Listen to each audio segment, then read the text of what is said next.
Alright, hello everybody. If you're watching this video, you're probably like, I thought this girl was hiking through Vermont on the AT.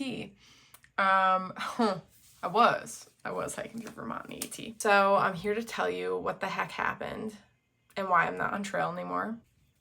I want to start out by saying this video, for anybody that saw my video on why I stopped through hiking the AT last year, I'm sure a lot of you saw it. It had like 16,000 views before I privated it.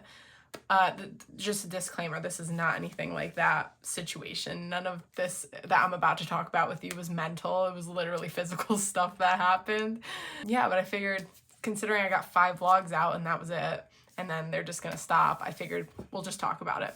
Sorry that the lighting's bad too. I didn't really want this to be like a whole done up video, you know? I just I'm at my desk right now working, so I put my phone up. Basically, we'll start from the beginning. Got out on trail, and obviously if you watched any of the first few videos, you saw like the first few days were rough.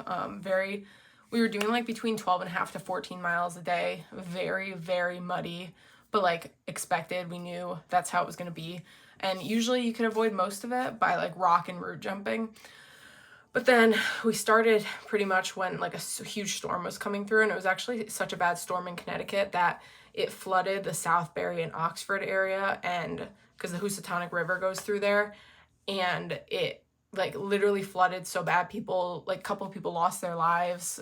Some lady's car got washed off and she tried to like get out and ended up getting like swept away. People's houses were coming down. It was really bad. I wasn't here for it, but apparently that's what was going on back here in Connecticut. We got the same rain in Vermont, but like not nearly as bad, but it was still pretty bad. So the first couple days we were completely soaked. All our gear was completely soaked. Got caught in like a thunderstorm. So very soaked, no views, extremely muddy. So tough first few days, but whatever, right? And I think it was like my 3rd day though that I slipped a few times, like pretty bad on the mud. Like didn't ever fully fall down, but like a couple times to the point where like I had mud up my entire leg. And I was trying to like catch myself with my trekking poles. So I was like going on all different types of directions with my pack on. And I suspect that that's when my first issue occurred. So I caught myself, whatever, it was fine. Then later on that day, right before our last mile, where we were running down in a thunderstorm to a road crossing where we were gonna get picked up by Wicked Way Station, I started getting like electric shocks up my back, and I didn't really like know what it was because I've never experienced that before. And Don was so funny. He was like, "Oh, isn't that what happens when like lightning's coming and you might get struck by lightning?" And I was like, "Okay, can we not say that?" So whatever, hiked through it. We ran down to the road, all was well. Got to the hostel, pack was off, never felt it again. The next morning we came back out and we started going up, why am I blanking? Stratton Mountain. And pretty much immediately I was feeling it again. And I was like, I think I must have like pinched a nerve, because that's what I like assumed that feeling was coming from. It was uncomfortable. It was like start in my lower back and then shoot up my entire back. It wasn't like constant, but whatever. So I kept ignoring it though. Like we climbed up Stratton. It was a good climb, pretty steady climb. And then we got to the top, took my pack off, sat down, whatever. As I'm going down Stratton, I'm like, it's continuing, and it's like almost like a jump scare every time it happens. I'm like, oh, it wasn't like super painful, but it was uncomfortable. So I hiked a few more miles to a shelter where we were taking a break. I took my pack off and I was doing some research on pinched nerves and like the symptoms. It was like pins and needles. I'm like, that's what it is. For some reason I couldn't think of like the word for it, but it was pins and needles. And so I think what happened was I like tweaked my back when I was slipping and falling on the mud. And yeah, so pinched a nerve, I assume, right? So I'm like looking up how to help it, right? And it's saying like Advil, stretching, heat, ice, rest, not doing the exercise or movement that makes it feel like that, and chiropractic work and massage, basically, or like all the lists of things you can do. And it says usually they resolve within a few days to a few weeks. I'm like, okay. So I'm like, I took a break. I was stretching, doing some stretches, like lower back stretches at the shelter, and I took some Advil and just kept going on the rest of the day. And it was just getting annoying. I'm not gonna lie, like it wasn't the most fun 5 days on trail for me. I honestly think I had more fun in Georgia last year, and Georgia was tough mentally. I don't know, it just wasn't a good 5 days. So then add that on top of it, and I was starting to get annoyed, right? So I was like, what I'll do is I'll go into town the next day, because we were planning to go into Manchester Center, which is around mile like 55, I think. Yeah, we got off at mile 55. And I was like, I'll go into Manchester Center and I'll try to zero. and get like a heat pack from like the CVS or whatever. But the Green Mountain house where we're going to be staying, they were actually, their last night in operation was that next night, so we couldn't zero. He was closing for the season early. And again, every time the pack was off, like I never felt it. I didn't feel it at night sleeping on my pad. Like it was only hiking with the pack on. So anyways, the next morning, basically like we had 5 miles to do and I felt it immediately.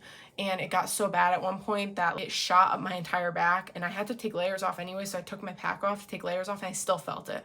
And then it was going into my butt and my legs a little bit. And I was like, no.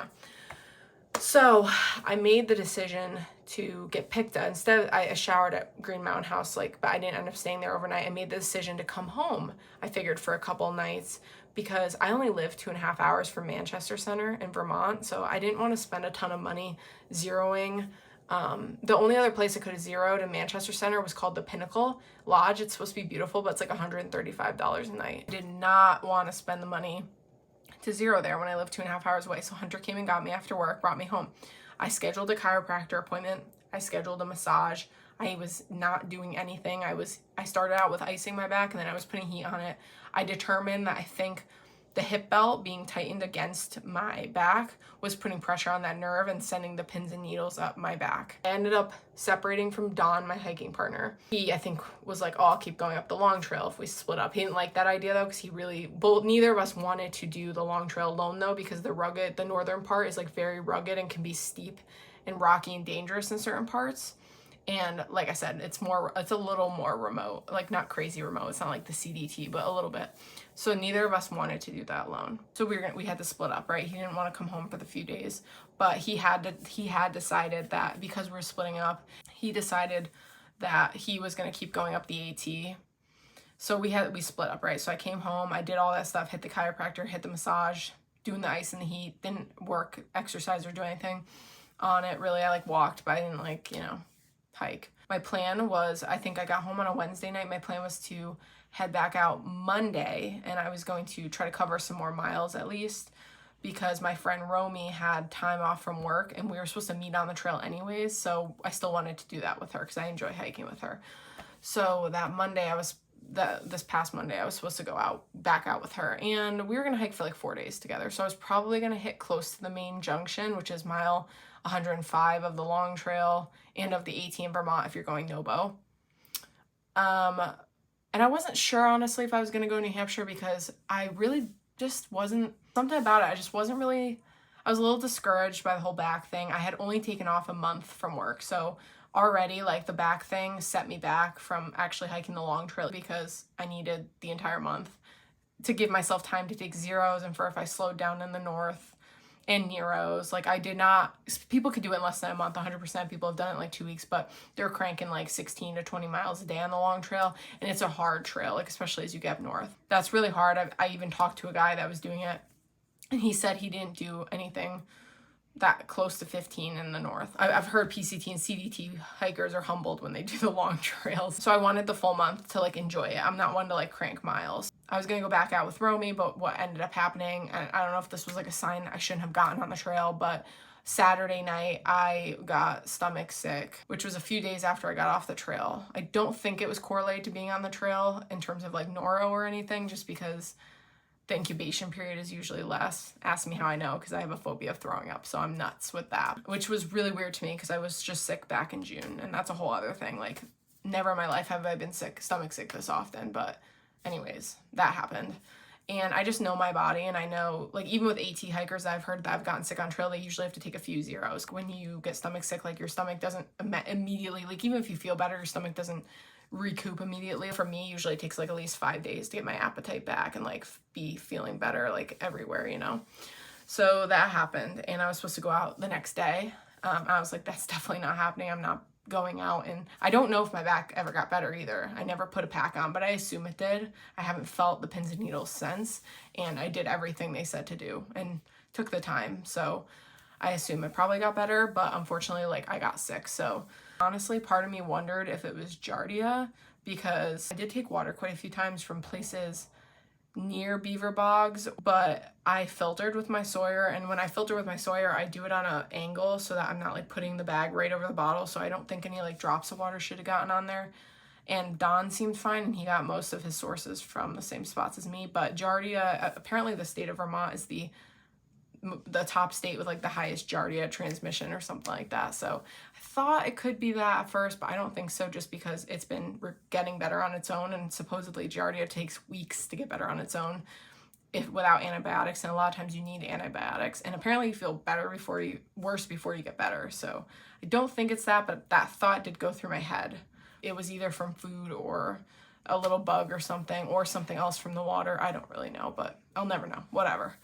But that's what happened. I knew I wasn't going to be able to go out and hike with a pack on when I wasn't eating, and I was weak and still pretty dehydrated from it, because like you just feel that way. It doesn't matter how mild or severe it is, you always feel like you need to chug a million drinks after.